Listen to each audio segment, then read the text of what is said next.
Halo pemirsa Kupas TV, Balai Pelayanan Perlindungan Pekerja Migran Indonesia, atau BP3MI Lampung memfasilitasi kepulangan 5 pekerja migran Indonesia, atau PMI asal Lampung, yang diduga menjadi korban tindak pidana perdagangan orang atau TPPO di Malaysia. Kepala BP3MI Lampung, Ahmad Salabi mengatakan, kelima PMI tersebut tiba di Bandara Radin Inten Lampung dengan pendampingan petugas dari Konsulat Jenderal Republik Indonesia Johor Bahru, Malaysia, pada Rabu 8 Maret 2023. Ahmad Salabi menerangkan, Pala memulangkan kelimanya pihaknya melibatkan Polda Lampung melalui Subdit 4 Renakta di Treskrimum, Dinas Tenaga Kerja Provinsi Lampung hingga Dinas Sosial Provinsi Lampung. Salabi menjelaskan, kelima PMI yang berangkat secara non-prosedural tersebut ialah RW 55 tahun, AW 45 tahun, PN 44 tahun, EWL 22 tahun warga Kabupaten Lampung Timur, dan PH 58 tahun warga Kota Bandar Lampung.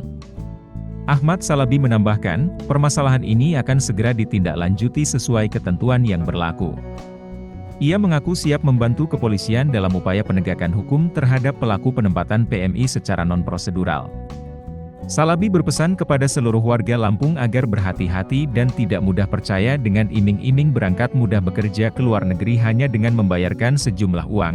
Ia berpesan, jika ingin bekerja ke luar negeri, berangkatlah sesuai prosedur yang benar dan sesuai peraturan yang berlaku agar mendapatkan jaminan perlindungan dari negara serta terpenuhi hak-haknya ketika bekerja di luar negeri.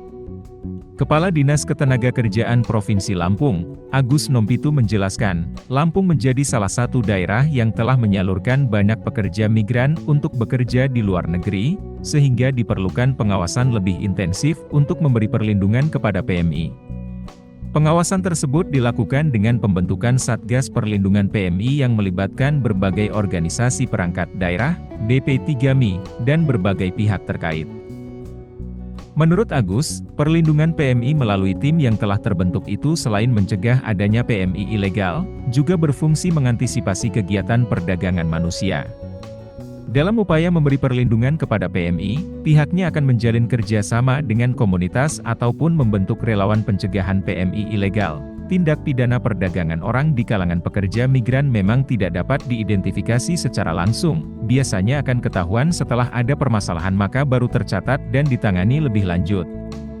Oleh karena itu, langkah preventif perlu dilakukan untuk mencegahnya. Untuk mencegah adanya PMI ilegal, pihaknya merencanakan membentuk layanan terpadu satu atap untuk melakukan berbagai pelayanan bagi calon tenaga kerja yang ingin bekerja di luar negeri. Berdasarkan data Disnaker Provinsi Lampung, hingga September 2022 jumlah PMI asal Lampung sebanyak 6.115 orang, sedangkan untuk rata-rata tahunan sebelum pandemi COVID-19 berlangsung ada sebanyak 21.000 warga Lampung yang menjadi PMI dan bekerja di luar negeri.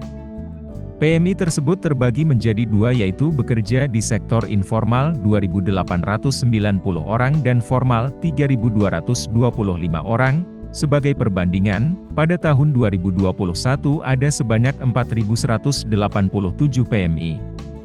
Adapun negara tujuan PMI Lampung yang paling mendominasi adalah Hong Kong, Taiwan, Singapura, Polandia, Uni Emirat Arab dan Zambia.